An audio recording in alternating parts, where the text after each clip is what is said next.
अंबर के झोंपड़ी में दाखिल होते ही उसकी बंद आंखें खुल गईं। एक लम्हे के लिए उसके भयानक चेहरे पर हैरत के आसार नमूदार हुए, लेकिन फिर फौरन ही उसने करीब पड़ा बर्छा उठाकर अंबर पर दे मारा।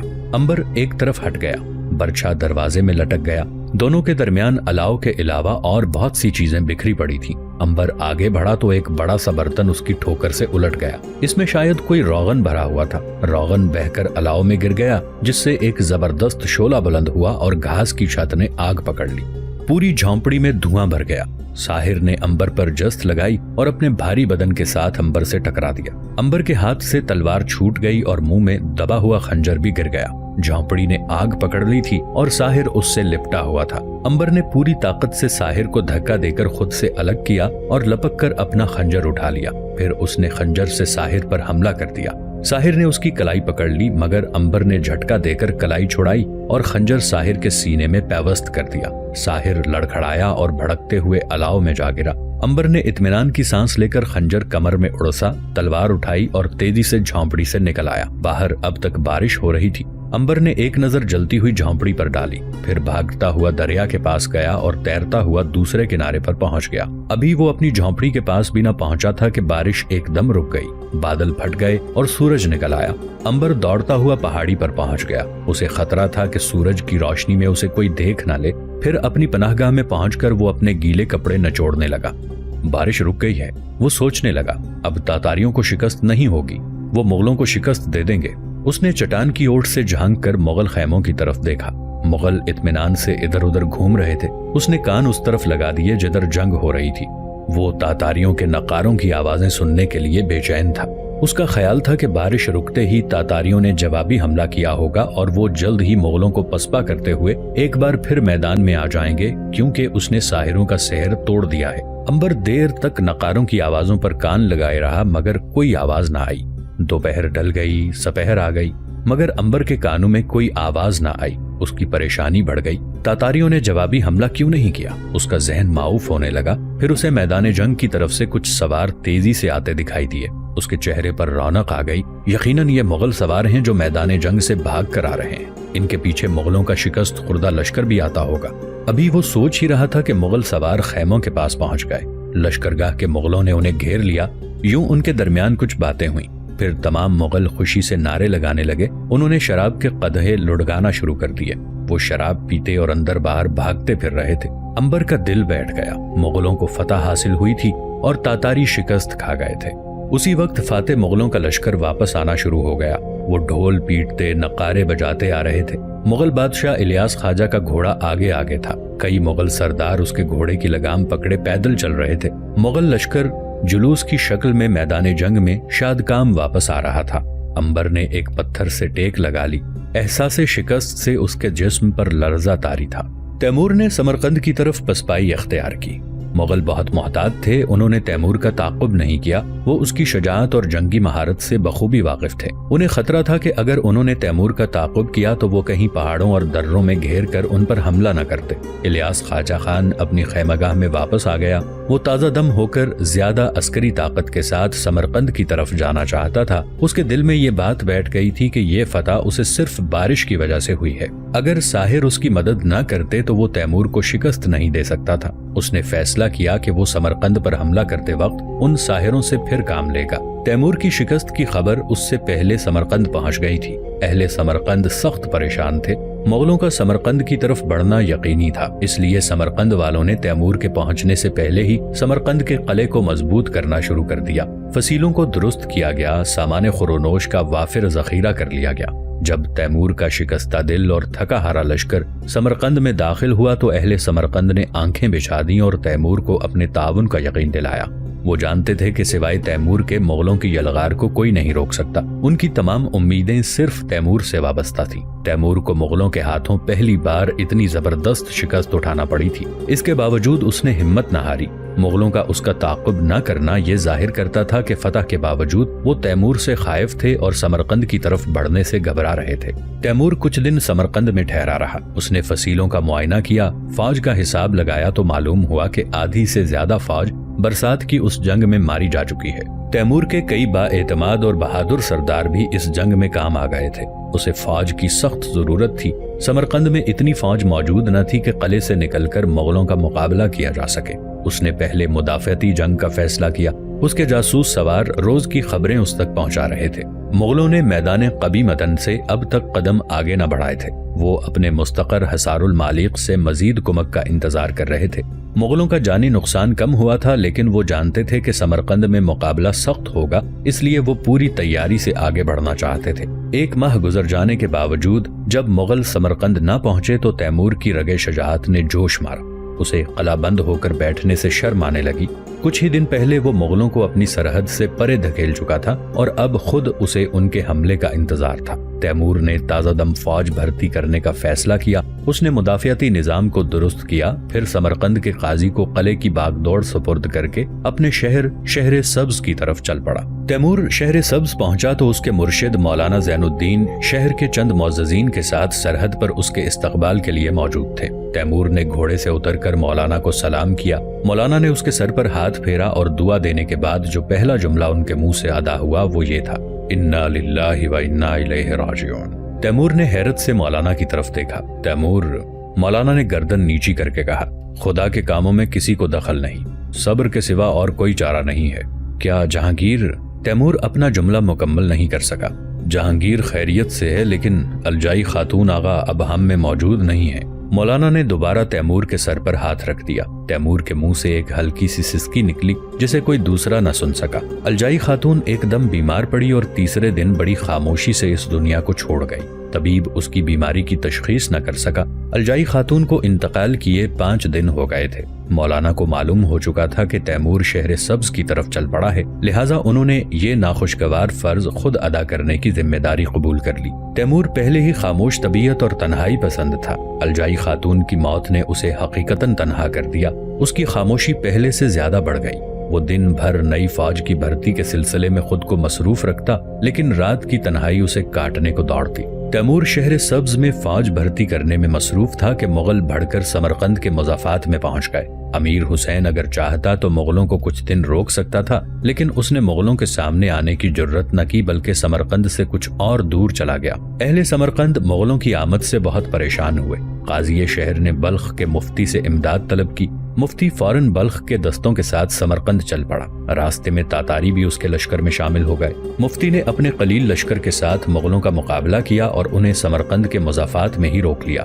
مغل فاتح ہونے کے باوجود خائف تھے۔ انہیں معلوم ہو گیا تھا کہ تمام تاتاری ایک جھنڈے تلے جمع ہو گئے ہیں۔ انہیں یہ بھی بتایا گیا کہ ان کے مقابل ایک نیا لشکر ہے جس میں امیر تیمور یا امیر حسین موجود نہیں ہے، بلکہ وہ ایک نئے تازہ دم لشکر کے ساتھ سمرقند کے قلعے میں مقیم ہیں۔ اس خبر نے مغلوں کو پریشان کر دیا۔ ادھر مفتی بلخ نے مغلوں کے رسد کے ذخائر پر شبخون مار کر انہیں تباہ کر دیا۔ تیمور کو شہر سبز میں مغلوں کے بارے میں جو پہلی خبر دی گئی وہ بڑی حیرت انگیز تھی۔ تیمور فوج جمع کر کے سمرقند کی طرف کوچ کا ارادہ کر رہا تھا کہ سمرقند کے عاملوں کا ایک وفد اس کے پاس پہنچا۔ تیمور انہیں دیکھ کر سمجھا کہ وہ اس سے کمک حاصل کرنے آئے ہیں۔ اس نے گفتگو میں خود پہل کی۔ اے سمرقند کے علماء کرام، تیمور گمبھیر آواز میں بولا، میں نے یہاں آ کر ایک دن بھی آرام نہیں کیا۔ رات دن تازہ فوج اکٹھا کرنے میں مصروف ہوں۔ خدا کے فضل سے اب میرے پاس اتنی فوج ہو گئی ہے کہ میں قلعہ بند ہونے کے بجائے کھلے میدان میں مغلوں کا مقابلہ کر سکتا ہوں۔ اے تاتاریوں کے سچے رہنما، ایک عالم نے اسے بڑی عزت سے مخاطب کیا، خدا نے تاتاریوں پر اور آپ پر اپنا فضل کیا۔ اب مغلوں سے کھلے میدان میں بھی مقابلہ کرنے کی ضرورت نہیں رہی۔ کیوں؟ کیا مغلوں نے سمرقند کے محاصرے کا خیال ترک کر دیا؟ تیمور نے حیرت سے پوچھا۔ مغل سمرقند آئے اور منہ کی کھا کے چلے گئے، دوسرے عالم نے بتایا۔ کیا مغل شکست کھا گئے؟ تیمور کو یقین نہیں آیا۔ ہاں معزز سردار، مغل لشکر سمرقند کے مضافات تک پہنچ گیا تھا، لیکن بلخ کا مفتی ہماری مدد کو آ گیا۔ وہ اپنے ساتھ ایک بڑا لشکر لایا تھا۔ اس نے مغلوں کو روک لیا اور شبخون مار کر ان کا ناک میں دم کر دیا۔ پھر اللہ کا ایک فضل اور ہوا، آسمانی بلاؤں نے مغلوں کو گھیر لیا۔ ان کے گھوڑوں میں کوئی ایسی بیماری پھیلی کہ ایک ایک دن میں کئی 100 گھوڑے مرنے لگے۔ چاروں طرف بدبو پھیل گئی اور راستے بند ہو گئے۔ مغل گھبرا کر پسپا ہو گئے ہیں۔ دوسرے دن تیمور کے چند سردار سمرقند سے آئے۔ انہوں نے مغلوں کے بارے میں مزید انکشافات کیے۔ ایک سردار نے بتایا، اے امیر، اللہ کی بھیجی ہوئی وہ بیماری ایسی تھی کہ مغلوں کا ایک گھوڑا بھی زندہ نہ بچ سکا۔ سب پیدل ہی بھاگ کھڑے ہوئے، یہاں تک کہ ان کے بادشاہ الیاس خواجہ خان کو گھوڑا نصیب نہیں ہوا۔ ہم نے ان کا تعاقب کیا اور جس قدر مغل مار سکتے تھے مار ڈالے۔ باقی اپنی جانیں بچا کر نکل گئے۔ تیمور کے لیے یہ مجدہ جاں فضا تھا۔ اس نے فوج کو سمرقند کی طرف کوچ کا حکم دے دیا۔ امیر حسین نے عملاً مغلوں کے خلاف 2 جنگوں میں حصہ نہیں لیا تھا، لیکن جب اسے مغلوں کی شکست اور مراجعت کی اطلاع ملی تو فوراً اپنے لشکر کے ساتھ سمرقند پہنچ گیا۔ سمرقند والوں کو تیمور اور امیر حسین کے اختلافات کی کوئی خبر نہ تھی۔ انہوں نے امیر حسین کو ہاتھوں ہاتھ لیا۔ لوگ خوشی سے دیوانے ہو رہے تھے۔ انہوں نے محلوں اور بازاروں کو خوب سجا رکھا تھا۔ انہوں نے امیر حسین کا شاہانہ استقبال کیا۔ امیر حسین کا دادا امیر قزغن سمرقند کا حاکم تھا، اس لیے وہ سمرقند کی حکومت پر اپنا حق سمجھتا تھا۔ عوام کو بھی اس کی حاکمیت پر کوئی اعتراض نہ تھا۔ تیمور اب تک سمرقند نہیں پہنچا تھا اور دونوں کے اختلافات کھل کر عوام کے سامنے نہیں آئے تھے، اس لیے امیر حسین کو سمرقند کا حاکم تسلیم کر لیا گیا۔ امیر حسین نے فوراً چنگیز خان کے خاندان کے ایک شخص کو، جس کا نام اوغلن پردورچی تھا، اپنی طرف سے بادشاہ نامزد کر دیا۔ ایک رنگا رنگ محفل میں اس نام نہاد بادشاہ کی شاہانہ رسومات ادا کی گئیں اور امیر حسین نے حکومت کی باغ دوڑ سنبھال لی۔ یہ بات یاد رکھنے کے قابل ہے کہ کسی وقت مغلوں اور تاتاریوں کے بزرگوں میں یہ معاہدہ ہوا تھا کہ بادشاہت مغل کریں گے اور تاتاری مغلوں کے نام پر اپنے اپنے علاقوں کے حاکم ہوں گے اور سپہ سالار کہلائیں گے۔ امیر حسین کا دادا امیر قزغن بھی اسی معاہدے کے تحت مغلوں کے نام پر سمرقند کا حاکم تھا، جس پر اب اس کا پوتا قابض تھا۔ تیمور جب سمرقند پہنچا تو وہاں کے رنگ ڈھنگ دیکھ کر حیران رہ گیا۔ سمرقند کے لوگوں نے تیمور کی بھی دل کھول کر پذیرائی کی اور اس کا شایان شان استقبال کیا، لیکن تیمور کو وہ مقام نہ مل سکا جو امیر حسین اس کی عدم موجودگی میں حاصل کر چکا تھا۔ اس کا درجہ امیر حسین سے کم تھا، گو کہ اس کا لشکر زیادہ تھا، لیکن امیر حسین نے اسے زمین کی تقسیم، مالیے کی وصولی اور دیوانی مقدمات کے فیصلے کرنے کا اختیار تفویض کر دیا۔ یہ فرائض تیمور کے مرتبے سے بہت کم تھے اور یہیں سے دونوں کے اختلافات میں شدت پیدا ہوئی۔ امیر حسین کو خطرہ تھا کہ اگر تیمور کی طاقت کو کمزور نہ کیا گیا تو وہ ایک دن سمرقند پر قابض ہو جائے گا۔ تیمور کے پاس لشکر بھی زیادہ تھا اور وہ جنگی حکمت عملی میں بھی امیر حسین سے زیادہ ماہر تھا۔ وہ امیر حسین کی ماتحتی میں کام کرنے پر کسی طرح آمادہ نہ تھا۔ امیر حسین نے صرف تیمور ہی کو دھوکہ نہیں دیا تھا، بلکہ اپنی بہن الجائی خاتون جو کہ تیمور کی بیوی تھی، اس کے ساتھ بھی اس کا رویہ انتہائی تحقیر آمیز تھا۔ اس نے کئی بار تیمور کے سامنے الجائی خاتون کی توہین کی تھی، جسے تیمور بیوی کی وجہ سے برداشت کر گیا، لیکن اب اس رشتے کے خاتمے کے بعد تیمور کو سب پرانی باتیں یاد آ رہی تھیں۔ غرض کے دونوں ایک دوسرے کے مخالف بن گئے۔ امیر حسین کا سپہ سالار امیر موسیٰ اس کا سب سے بڑا مشیر تھا۔ موسیٰ ہر وقت تیمور کے خلاف امیر حسین کے کان بھرتا رہتا تھا۔ اس کا نتیجہ یہ ہوا کہ سب علاقوں کی تقسیم کا سوال شروع ہوا تو جھگڑے بڑھ گئے۔ امیر حسین تیمور کو کچھ بھی نہیں دینا چاہتا تھا، لیکن تیمور کو اپنی کارگزاریوں کا صلہ درکار تھا۔ امیر حسین نے بلخ اور شامان کے علاقوں پر قبضہ کر لیا تھا۔ یہ ملک تاتار کے بہترین صوبے تھے۔ تیمور نے اس کی مخالفت کی، لیکن اس کے امیروں نے بیچ میں پڑھ کر معاملہ رفع دفع کرا دیا۔ تیمور نے بلخ اور شامان کا مطالبہ ختم کر دیا۔ اسی دن امیر موسیٰ کے بہکانے پر امیر حسین نے قرشی کا قلعہ تیمور سے طلب کیا۔ قلعہ قرشی پورے تاتار میں سب سے زیادہ مستحکم اور مضبوط قلعہ تھا۔ اس قلعے کی ملکیت کے سلسلے میں بہت جھگڑا ہوا۔ اگر بزرگ امیر اور سردار بیچ میں نہ پڑتے تو تیمور اور امیر حسین میں جنگ ہو جاتی۔ قلعہ قرشی کو کچھ ہی مہینے قبل تیمور نے زیادہ پختہ اور مستحکم کرایا تھا اور اسے ناقابل تسخیر بنا دیا تھا۔ وہ قلعہ ہاتھ سے نکلنے کا اسے بے حد ملال ہوا، مگر وہ پھر بھی طرح دے گیا اور اس جھگڑے کو کسی وقت کے لیے اٹھا رکھا۔ دراصل تیمور مہلت چاہتا تھا۔ وہ تمام تاتاری سرداروں اور امیروں کے تعاون کا خواہاں تھا۔ اگر اس وقت وہ خانہ جنگی شروع کر دیتا تو ملک تاتار کئی حصوں میں تقسیم ہو جاتا۔ تاتاریوں کے تمام قبائل اپنے اپنے علاقوں کے خود مختار بن بیٹھتے، جبکہ تیمور کی خواہش تھی کہ وہ تمام امیروں کو ایک جھنڈے تلے اکٹھا کر کے ایک مضبوط حکومت کی بنیاد رکھے تاکہ مغل پھر اس کی طرف دیکھنے کی جرت نہ کر سکیں۔ امیر حسین ماورن نہر کے تخت پر بیٹھ کر تنہا حکومت کرنا چاہتا تھا، اس لیے وہ مختلف ہیلوں بہانوں سے ایک دن میں کئی بار جھگڑے کھڑے کر دیتا تھا۔ تیمور نے اس کی صورت یہ نکالی کہ ایک دن وہ امیر حسین کو خواجہ شمس الدین تبریز کے مزار پر لے گیا، جہاں اس نے پہلے اپنی دوستی کی قسم کھائی، پھر امیر حسین سے سچا دوست رہنے کا قول و قرار کیا۔ امیر حسین نے قسم کھائی اور قول و قرار بھی کر لیا، لیکن اسے تیمور کا یہ عمل بالکل پسند نہ آیا اور بجائے قول و قسم پر عمل کرنے کے اس نے اور زیادہ مخالفت شروع کر دی۔ انبر شام تک بے حس و حرکت پڑا رہا۔ شدت غم سے اس کا جسم نڈھال ہو رہا تھا۔ دن بھر اس نے کچھ بھی نہیں کھایا پیا تھا۔ اس نے خورجی سے خشک غذا نکالی، 2 घूंट पानी पिया। जिसमें जरा ताकत आई तो उसने पनाहगाह से निकलकर इधर उधर देखा। उसने इतनी मेहनत की, साहिर को मारा, बारिश रोकी, मगर तदबीर कुनंद बंदा और तकदीर कुनंद खंदा के मिस्ताक उसकी तकदीर के सामने एक न चली।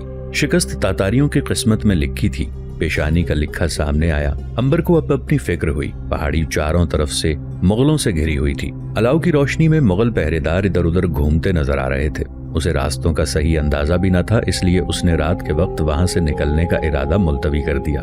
रास्तों का तयन किए बगैर मुगलों के हाथों से बच निकलना नामुमकिन था, इसलिए वो सुबह के इंतजार में फिर पनाहगाह में जाकर पड़ रहा। सुबह उठकर देखा तो हर तरफ मुगल ही मुगल नजर आए। दूर दूर तक उनके खेमे फैले हुए थे। सिर्फ पुश्त की तरफ मुगलों के खेमे नहीं थे, लेकिन वो रास्ता मुगलों की बस्ती की तरफ जाता था और उस तरफ जाना खुद मौत को दावत देने के मुतरादिफ था। तुर्कीना ने उसे हिफाजत का यकीन दिलाया था, लेकिन ये उस वक्त मुमकिन था जब उसने साहिर को कत्ल न किया होता। तुर्कीना के कबीले के एक साहिर को कत्ल करने के बाद उसकी पनाह में जाना कोई अक्लमंदी नहीं थी। उसे साहिर को कत्ल करते किसी ने देखा नहीं था। ये भी तो मुमकिन था कि उसे झोंपड़ी से निकलते हुए किसी ने देख लिया हो और तुर्कीना के पास पहुंचते ही उसे पहचान लिया जाए। अगर पहचाना ना भी जाए तो भी वो तातारी था, मुगलों का दुश्मन। तमाम साहिर मुगलों के हलीफ थे और मुगल अकीदा रखते थे। कोई सूरत उसके बच निकलने की नजर नहीं आती थी। दिन में पकड़े जाने का खदशा, रात को रास्तों से नावाकफियत। अंबर सख्त परेशानी में घिर गया था। खुश्क ग़िज़ा और पानी भी उसके पास करीब खत्म हो गया था। अगर 1-2 दिन में वो यहाँ से ना निकल सका तो भूख और प्यास भी उसके खिलाफ एक नया महाज खोल लेगी और वो सिसक सिसक कर मर जाएगा। 3 दिन बाद खाने की खुर्जी और पानी की थैली भी खत्म हो गई और फिर वो दिन भी आ गया कि उसके लिए उठकर बैठना भी मुश्किल हो गया।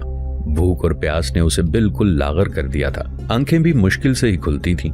दिन रात का एहसास खत्म हो गया था। उसे अपनी इस बेबसी की मौत पर बार बार रोना आता था। वो सोचता कि शायद उसने साहिर को कत्ल करके गुनाह किया है जिसकी सजा खुदा उसे दे रहा है, लेकिन फिर उसका दिल उसे इत्मीनान दिलाता कि मैदान जंग में दुश्मन को मारना कत्ल नहीं बल्कि फर्ज की अदायगी है। साहिर मुगलों के हलीफ थे, उनके लिए जादू कर रहे थे। अगरचे वो जंग में शरीक नहीं थे, लेकिन उनका अमल भी एक तरह की जंग था। उसने जो कुछ किया मुल्क और कौम के लिए किया। पता नहीं उसे मौत का इंतजार करते हुए कितने दिन हो गए। रात का वक्त था। गुनूदगी के आलम में उसे किसी के चलने की आवाज आई। आवाज उसकी पनाहगाह के करीब आती जा रही थी। फिर वो आवाज रुक गई। उसके साथ ही हवा का एक महकता हुआ झोंका उसके चेहरे से टकराया तो उसके जिस्म में जैसे जान आ गई हो। हवा के इस झोंके में उन जंगली फूलों की महक थी जिनका गजरा तुर्कीना अपने बालों में लगाती थी। अंबर बेजान पड़ा मौत की घड़ियां गिन रहा था, लेकिन उसकी खुशबू ने उसके लिए इक्सीर का काम किया। उसने पूरी ताकत लगाकर खुद को चट्टान के अकब से घसीटना शुरू किया। चट्टान के अकब से निकलकर उसने सर उठाकर देखा। सामने की चट्टान पर कोई बैठा दिखाई दिया। अंबर को अंधेरे में उसकी शक्ल तो नजर नहीं आई, लेकिन उस तरफ से आने वाली खुशबू उसे यकीन दिला रही थी कि वो तुर्कीना है। अंबर का दिल खुशी से उछलने लगा।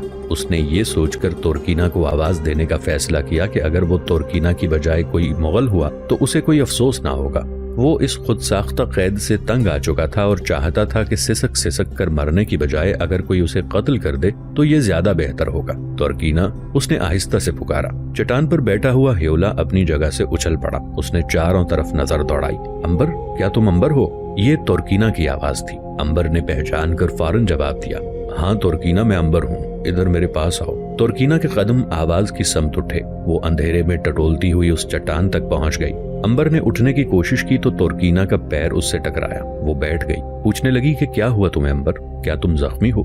नहीं तुर्कीना, अंबर नहीफ आवाज में बोला, मैं 3 दिन से भूखा प्यासा हूँ। तुर्कीना ने सहारा देकर उसे बिठाया और कहा कि मेरे पास क्यों नहीं आ गए, मेरे साथ चलोगे? हर तरफ मुगल फैले हुए हैं और फिर मुझसे चला भी नहीं जाएगा। मुझे पकड़कर चलो, मैं तुम्हें सहारा दूंगी। तुर्कीना ने उसे सहारा देकर खड़ा किया। मुगलों की परवाह न करो, मैं तुम्हें ऐसे रास्ते से लेके चलूंगी कि किसी की नजर नहीं पड़ेगी। उन्होंने देखा तब भी मैं कोई बात बना लूंगी, तुम बिल्कुल न घबराओ। अंबर तुर्कीना के सहारे पहाड़ी से उतरने लगा। उसके लिए चलना दुश्वार हो रहा था। उसके कदम बार बार लड़खड़ा रहे थे, फिर भी वो किसी न किसी तरह चलता रहा। साथ ही उसे ये ख्याल भी सता रहा था कि अगर किसी ने उसे पहचान लिया तो क्या होगा, तुर्कीना उसे कैसे बचाएगी, और फिर जब तुर्कीना को मालूम होगा कि उसने एक साहिर को कत्ल कर दिया है तो वो क्या सोचेगी। शर्म के एहसास ने उसके कदम रोक दिए। तुर्कीना, पहले ये बताओ कि अगर किसी ने मुझे पहचान लिया तो तुम क्या करोगी? उसने सरगोशी में पूछा। चलते रहो अंबर, तुर्कीना ने तसल्ली दी। कहने लगी कि मैं जिस रास्ते से जा रही हूँ उस पर किसी के मिलने का इम्कान नहीं है, हमें कोई नहीं देख सकेगा।